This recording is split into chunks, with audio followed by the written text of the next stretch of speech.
అందరికి బోనాలు శుభాకాంక్షలు, హ్యాపీ బోనాలు. లోపలికి వెళ్ళి ఫస్ట్ టైం వస్తున్నాను అమ్మవారి దగ్గరికి. సందీప్ ప్రొడక్షన్ హౌస్ పేరు భద్రకాళి.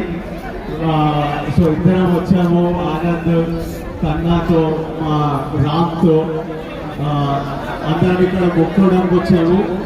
లోపల మీ అందరి కోరికలు తీరాలని మొక్కుకున్నా, నా కోరికలు తీరాలని మొక్కున్నా. హ్యావ్ అ గుడ్ దర్శన్, మీ అందరి కోరికలు తీరాలని గట్టిగా మొక్కుతున్నా. Happy Bonalu once again, happy Bonalu.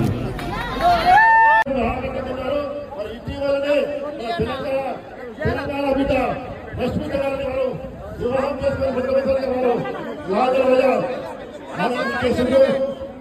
వారిని ఆలయ కమిటీ మాజీ చైర్మన్ వెంకటేష్ గారు శాంతితో సన్మానిస్తున్నారు.